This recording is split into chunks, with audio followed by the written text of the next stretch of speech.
Are you a football fan? Have you ever found yourself wondering, what in the world was that ref thinking? Well, Mike D, the referee, is here to help you. Join me on Whistle Talk as I talk to professionals on the field and in the booth to help you understand what is going on inside the mind of a football official.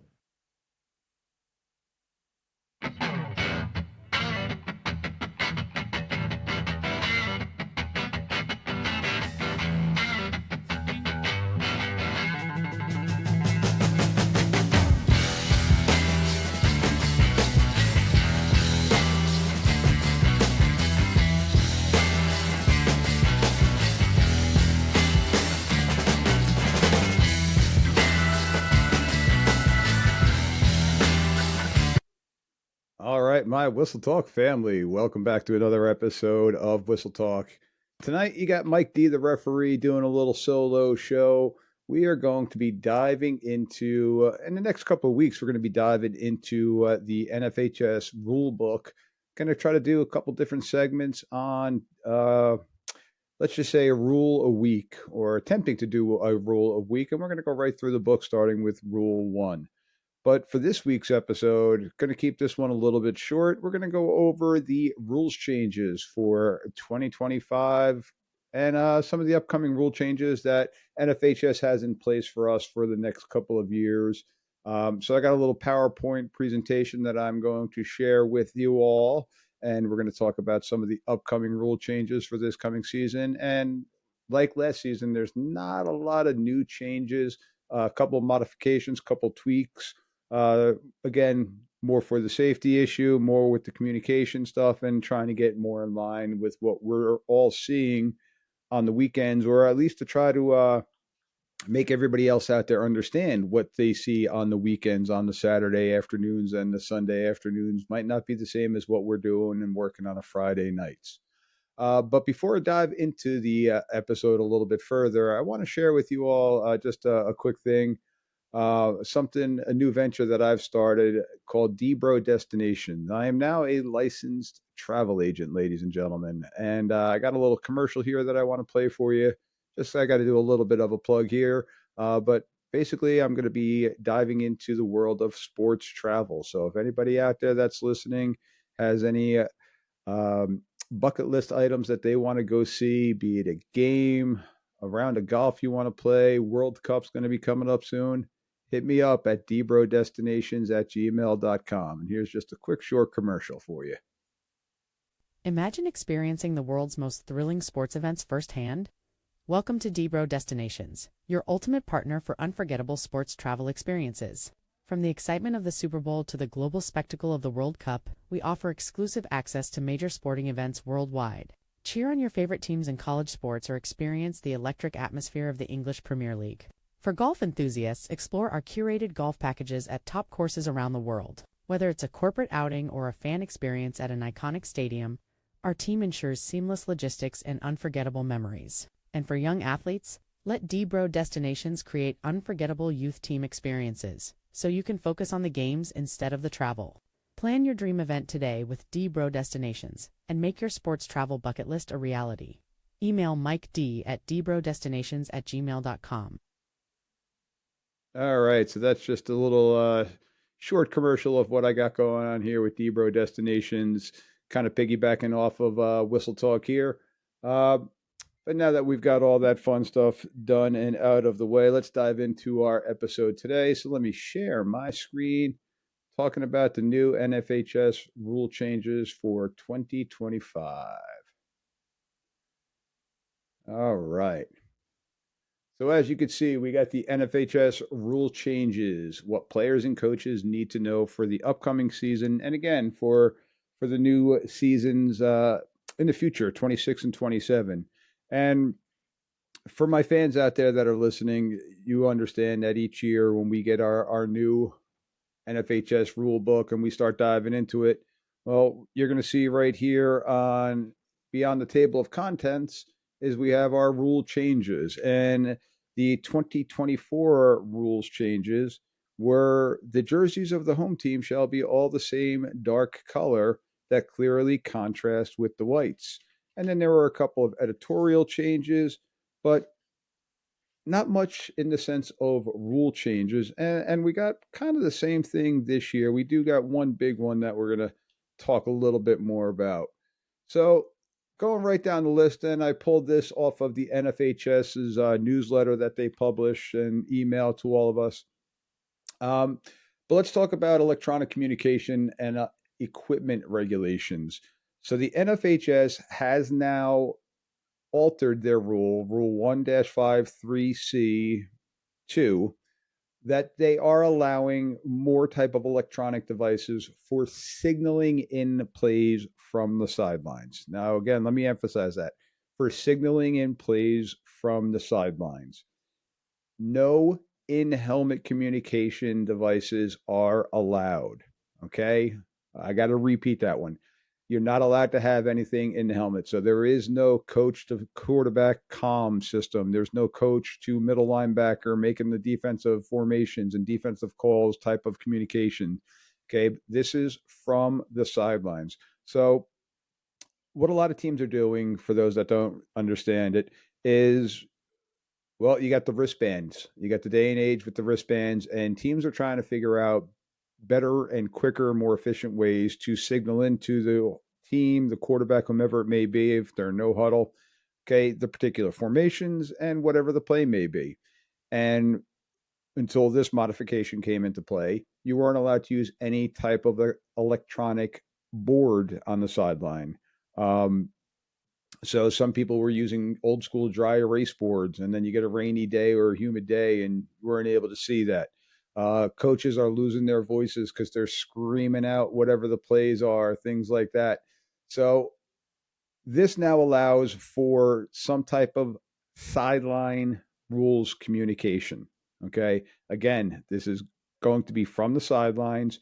There is no videos that can be shown to the players while the players are on the field. So basically, while the players are between the numbers, okay, there can be no type of video communication. With today's day and age, again, with Huddle and DV Sports and different things like that, you can't show the players, and the players can't listen to any type of communication going on in their helmet or on the field. This is basically just between sideline to sideline, that the players are able to look over to the sideline, get their play call, get their formation, whatever it may be, and then go from there.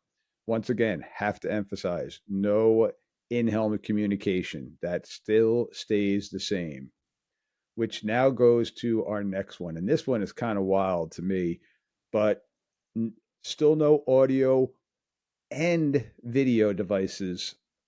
They're restricted. We were having players that were wearing little microphones and more so little cameras on their body, um, to try to video because of social media. Stuff was going viral out there. So this rule 1-5-3C3 says no audio or video recording devices are permitted during the game. This applies to all players during the match, during the game. And a violation could result in an equipment disqualification. Now, I'm still waiting to get clarification on what equipment disqualification is, or if the player themselves are going to be disqualified, but they're probably going to end up taking out the particular item. Again, still waiting on a little bit of clarification on my end, so I could be wrong. It may be out there already. I just got to double check it all before I pass that on to you. But what players were doing is they were using either the little headphones that I got in right now, not to just listen to music, not to do a podcast or something like that, but these little earphones also have microphones on it. And somebody on the sideline may have been recording them with their cell phone. With the Bluetooth technology that we have today, now their voice is being picked up, and now kids are videoing themselves and having audio from in the game, and that is not allowed. And we did see it before. It was put into play last year. We had talked about it in our association about keeping an eye on it. If you see a kid take their helmet off and you see an AirPod hanging out of their ear, well, that's illegal. Again, we're not just talking about communication with the sidelines for getting plays. We're now talking about communication with social media world. So all of these things are illegal. They cannot be worn during the game, cannot be worn on the field whatsoever. Now, pregame, you got a kid out there with a pair of headphones on and they're listening to music pregame. That's fine. Once the game starts, though, we're not having any of that stuff. So keep an eye on it because there's a lot of little spy gadgets that are out there, to say the least, for that people are trying to put onto their equipment. If you think about the GoPros that a lot of different athletes will put on helmets, you'll see it kind of like on the bike riders or snowboarders or skiers and stuff like that. That stuff's illegal in football, so can't have it. I know the XFL had it with some of the different cameras that they had on the field years ago, and you'll still see every once in a while the referee cam, where sometimes they have it in the brim of their hat and they're showing it from that point of view, which is great stuff.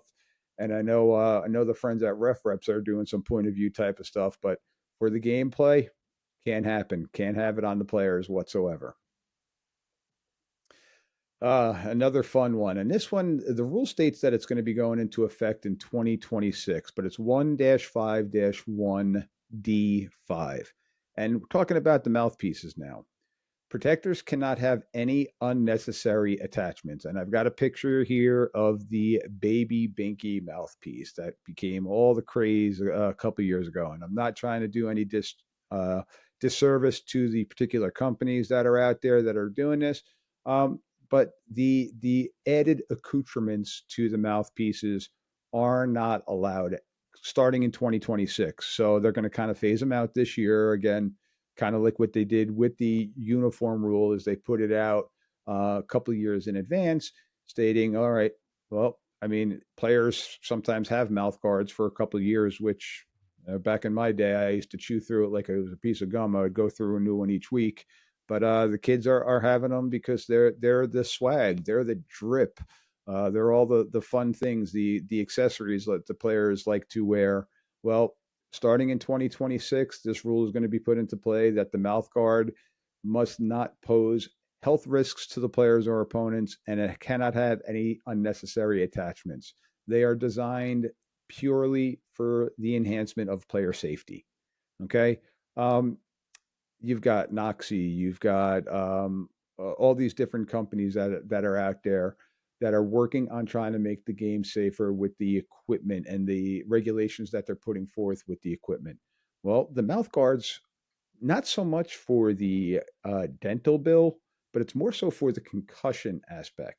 Okay, that's the main reason for the mouth guards, is because when a player gets hit, their mouth clinches together, it is causing concussions when they don't have the mouthpieces. Yeah, it also can be extremely expensive with the dental bill, but it's more so for the concussion aspect, which again, we've talked about so many different times on this show, um, how that's playing a role. So we're looking out for the player safety. So they're looking to get rid of these different things. Again, they're looking to try to get the kids that are on the field playing football and not just trying to go out there uh, for the show. Again, talking about fashion police stuff, um, but we do got to keep an eye on these things. Actually, before I even dive into the next one, and a rule that was talked about and put into place this year too, is only one mouthpiece. Can only have one. Again, I don't understand where that came from of having the two mouthpieces dangle, different colors. Again, the swag. Uh, See players having the mouth guard stuck into their helmet and another mouth guard in their mouth. And one that we had a couple of years ago, probably about 2, 3 years ago, was the player had the mouth guard dangling, but then he had a clear mouth guard in his mouth. Well, the rule is only one. So make sure that you're aware of that. All right, the next rule that came out from the NFHS. This one I personally don't understand as much, and this one's going to be coming out in 2027. But they're saying there's a SFIA specifications that are going to deal with the arm sleeves. Players are wearing the arm sleeves, and this is the same thing if it is a singular arm sleeve where they're just sliding it on and off, or if it's an arm sleeve that's attached to, again, not trying to put any plugs for the different companies, but say for the Under Armour shirts that players are wearing underneath it. The arm sleeves now are being designed that has almost like a rubberized interior on the forearm and the bicep to try to prevent the ball from slipping as much. Well, they're now going to make it mandatory that it kind of aligns with the glove rule that there must be an SFIA seal on the exterior to make sure that that arm sleeve meets the industry requirements.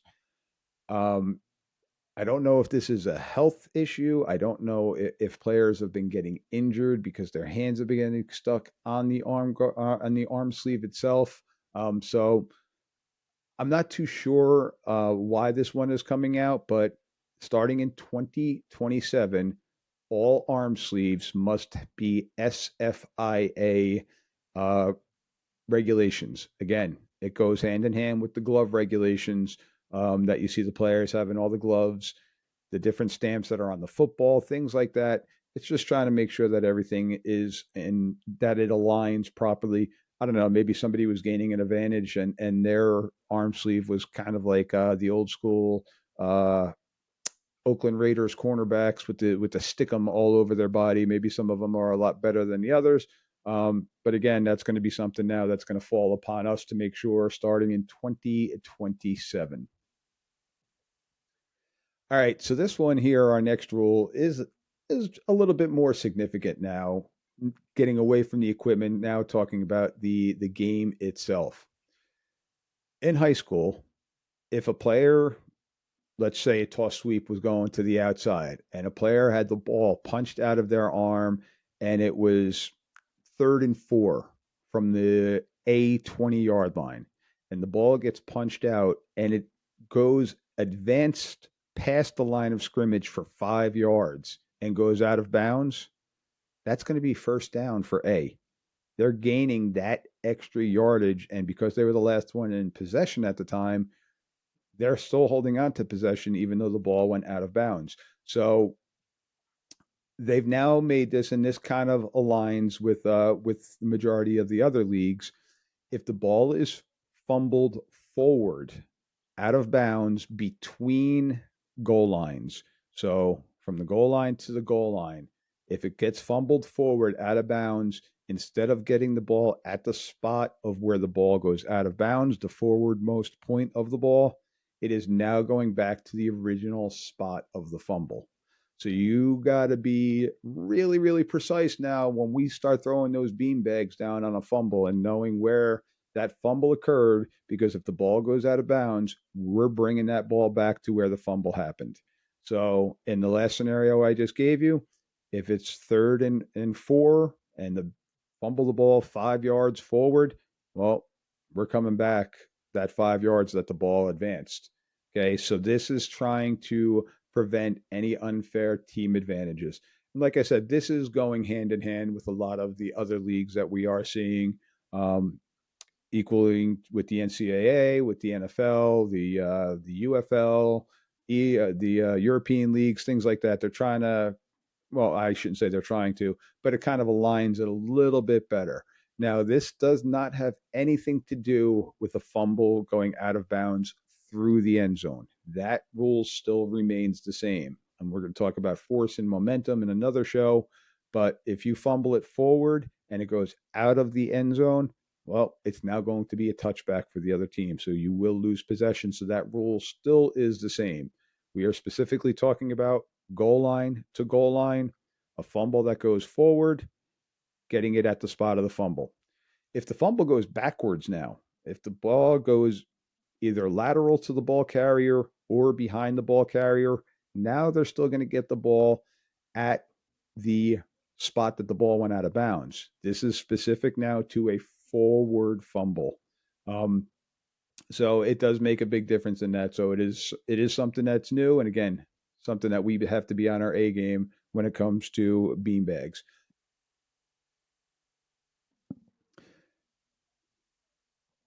All right, and the last, like I said, not many, but the last of our rule changes or rule clarification, excuse me, comes with six-player football rules. Now, I'm not going to lie, I am not familiar with six-player football rules at all. Here in New Jersey, we are 11 person. So when it comes to the rules, I don't really know them. But I know that there are still a lot of states out there that play the 6 person game, that play the 8 person game. So I know that there are modifications. So for those out there that do officiate those games, um, the rules clarification and the changes are: the ball cannot advance beyond the line of scrimmage after a possession change. It clarifies ball movement rules for smaller team formats, and it provides more flexibility of play execution. I apologize. I don't really have much on that one. Um, Again, it's not my expertise, my area of knowledge. I'm not gonna lie to you. I've only seen it on video maybe once, so I'm not very familiar with it. But I know that okay, this is part of the NFHS newsletter, and it's going to be coming out, and it's already been emailed to everybody. But this one's going to be a little bit of a new one. So, with that being said, that's all we really have for this coming year. Um, Not much. The forward fumble one is probably going to be the biggest one that we're going to really need to pay attention to. Now, before I let everybody go, and I told you this one's going to be a short episode, look for next week on a new episode about Rule One. We're going to go right down the rules. Okay, rules one, two, right through them all. Some of them may be 2 week episodes. We may have to break them up for bigger rules or for clarification purposes. But we're going to go right through the list of the different rules. But what I'd like to hear from you, throw a comment on there. Shoot me an email, MikeDTheReferee@gmail.com, about what rule changes you've liked in the past couple of years. Probably one of the most common ones that we've heard of people talking about is the intentional grounding rule.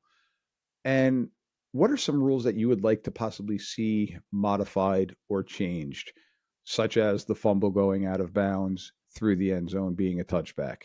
So shoot me an email, throw a comment on there, hit those like buttons, hit those subscribe buttons. And hey, if you're a sports fan and you're looking for that bucket list vacation, hit me up. I'm now a licensed travel agent. Let me worry about all of your travel stresses, and you worry about just enjoying the games. You can hit me up with that too. Um, Once again, thank you to all the listeners that are out there for all your support so far to this point. We will be having guests coming back on in the next upcoming weeks. With this one, my schedule didn't allow for me to hook up with some of the guests that I have in line. But we still have our guests coming up, and we still have our rules show coming up. So once again, thank you all, and hit me up. Hit me up with those questions. Hit me up with those comments about what rules you like, dislike, or would love to see implemented. Have a good night, ladies and gents. Be good, be safe. And for those of you that are working the flag football season, enjoy. Thank you.